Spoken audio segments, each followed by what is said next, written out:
going to be discussing one of T.S. Eliot's modern poems, the love song of J. Alfred Prufrock, that was written at the beginning of the 20th century.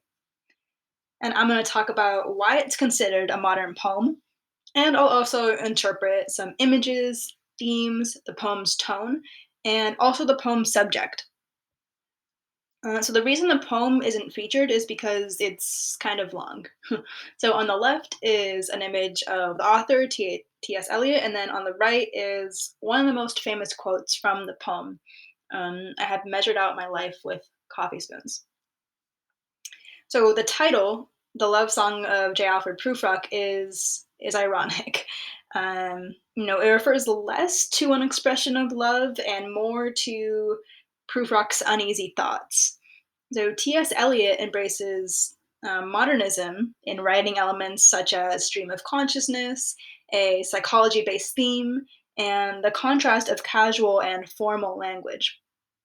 So the inconsistent length in lines and stanzas contribute to the formlessness of the poem, making the entire writing feel like one continuous thought. And the lines range widely in syllables, and the stanzas vary widely in lines, as if Prufrock's thoughts just wander and come together in a sort of jumbled and disorganized fashion. So the clearest sign of any structure to the writing is the frequent rhyming, right? So beginning many lines with and further support this stream of consciousness in the poem rather than the defined articulation of separate ideas. It really just seems like it's flowing, right? So a main aspect of the poem reflects the modernist trend of the rise in theories of psychology that relate to social behavior and mental nervousness. So Prufrock's thoughts and social anxiety may even be considered a psychological disorder. He profusely avoids social interaction and not only wishes to be alone, but to have no connection to any human or to society. And the diction itself involves an assortment of basic words and formal language, as expected in modernist poetry. So the poem begins with an eloquent excerpt from Dante's Inferno. However, in the next stanza, at the beginning, um, Eliot inserts phrases such as, quote, one night cheap hotels and quote, sawdust restaurants. Um, of course, the hotels and the restaurants is a lot less formal than that initial segment. That first excerpt calls for a more well-read audience. Right. So the poem begins. Let us go then, you and I. But you and I take less of a journey and more of a directionless wandering with uncanny repetition. Right. So even when referring to another person, the reader might still assume that the poem reflects Prufrock's undisclosed thoughts because he is much too anxious to reveal his opinions to someone else. So maybe it refers to the reader, although, yeah, this is ambiguous because, it is possible to interpret the pronoun as a reference to himself, giving a soliloquy. So Prufrock's thoughts are very cyclical, as represented in the repetition of specific lines, such as, and how should I presume? He is nervous and indecisive, posing the same question to himself many times without any definite answer. Even though Prufrock has many thoughts, he remains silent and emotionally distant from people. Any journey is an internal questioning and interpretation of Prufrock's place in society and his obligations as a modern day man. And the simile describing the etherized evening towards the beginning suggests a sort of manipulation and pausing of time, giving a surreal quality to the poem. An etherized patient requires a certain examination, similar to how Prufrock's evening is filled with self examination and judgment. Um, so, besides his perception of himself, Prufrock is paranoid about other people scrutinizing him. So, the people he meets may not judge him, but the reader of the poem most certainly is. So, when examining his behavior, it seems that Prufrock is not physically engaged in the events around him. He feels helpless in controlling his life, in a sense, etherized into simply existing and being physically disengaged while his mind is frantic. So, imagism, used a lot in modern poetry, creates a clear visual image in a reader's mind.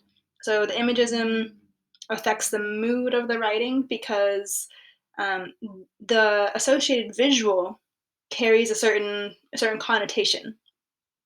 So in the line, quote, "I have measured out my life with coffee spoons," Eliot offers the image of scooping coffee again and again over the course of a lifetime. So this image reflects time and the persistence of its passing. So towards the beginning of the poem, there seems to be much time.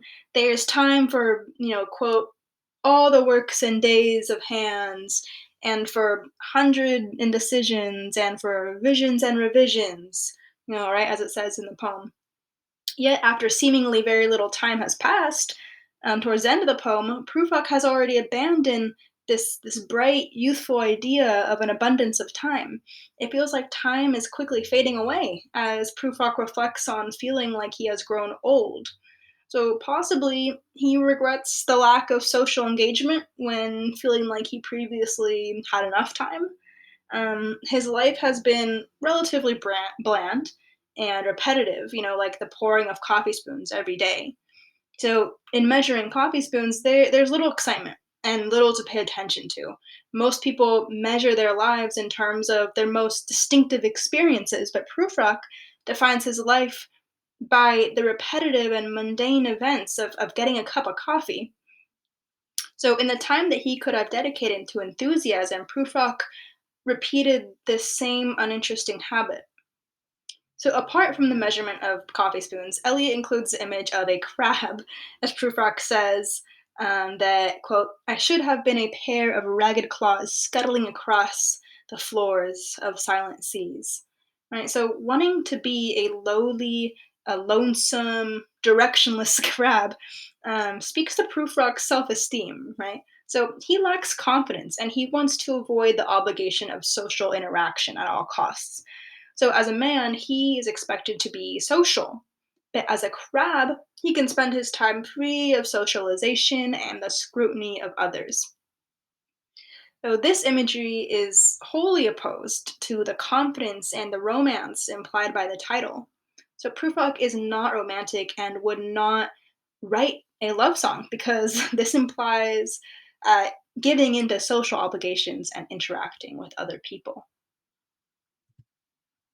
So the love song of J. Alfred Prufrock may be considered an elegy by a loose definition, but it is not a typical lament for someone who has passed. However, the poem is a sort of reflection, mourning over Prufrock's life. So by the end of the poem, Prufrock feels the loss of the gift of time and has accepted his isolation from society. The last line of the poem, quote, "till human voices wake us and we drown," speaks on this sense of isolation. It is specified that the voices are human, suggesting that Prufrock feels so distanced from people that the voices are not assumed to be human and that this needs clarification. So Prufrock feels so alienated from people that he sees them as the other and would rather belong to another species, such as crabs or mermaids, that he mentions. And his hostile relationship with society has resulted in frustration with all individual people. In the sea, Prufrock is free of insecurities, but among people, he feels relentlessly judged. So it may also be interpreted that the human voices have awoken Prufrock from a dreamlike state in which he temporarily escaped the harshness of society. So the events detailed at the end of the poem, especially, are ambiguous, typical of modernist poetry. So, like I said, a lot of ambiguity, so this is simply my interpretation.